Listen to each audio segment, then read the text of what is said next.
listen, seek, pursue. She will be found by those who prize her, pray for her, and pursue her. That's my non-focus. Here's my focus. The greatest human wisdom is the factual knowledge and the situational insight and the necessary resolve that together has the greatest likelihood of achieving the intended righteous goal. So, for example, a military battle, justice on your side, the intended righteous goal is victory.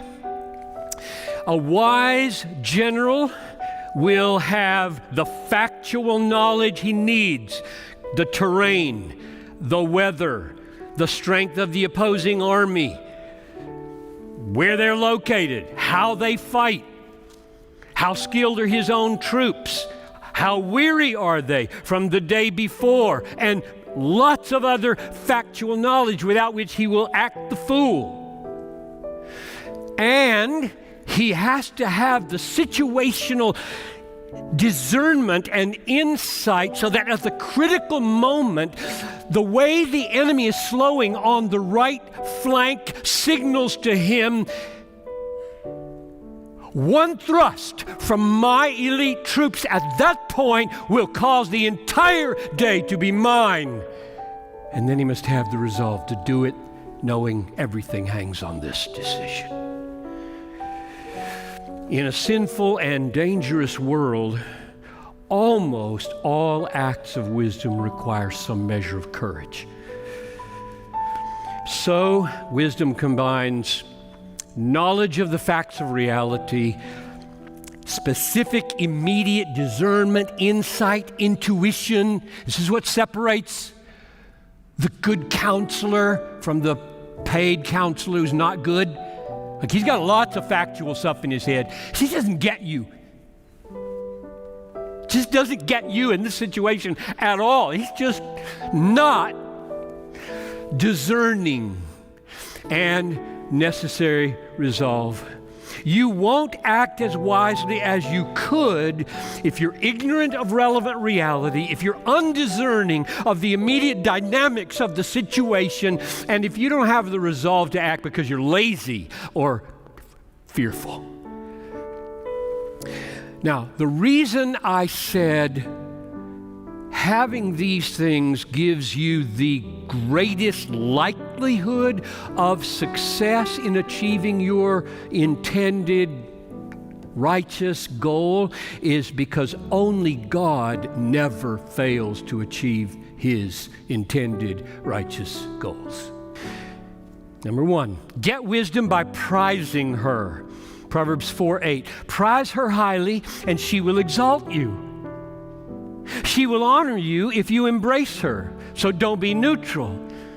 Prize her, esteem her, desire her, cherish her. She will honor you with her presence if you prize her. If you're neutral, she will walk away. She's not dumb. Neutrality is not attractive to God or wisdom, or any human being for that matter. Don't be neutral. Number two, pray for it to come, for God to give it. James 1:5, if any of you lacks wisdom, let him ask God, who gives generously to all without reproach, and it will be given. Number three, get wisdom by pursuing her. Prizing, praying, pursuing. If you make your ear attentive to wisdom, if you seek her like silver, if you search for her as for hidden treasure, you will understand the fear of the Lord and find the knowledge of God. So don't be passive. Don't be neutral. Don't be passive. Listen, seek, pursue. She will be found by those who prize her, pray for her, and pursue her. So prize her, pray for her, pursue her in the Word, in the world, in the company of wise teachers, in the light of eternity, in relation to Jesus. That's my non-focus. Here's my focus.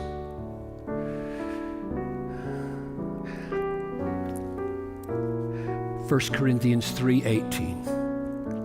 Let no one deceive himself. If anyone among you thinks that he is wise in this age, let him become a fool, that he may become wise.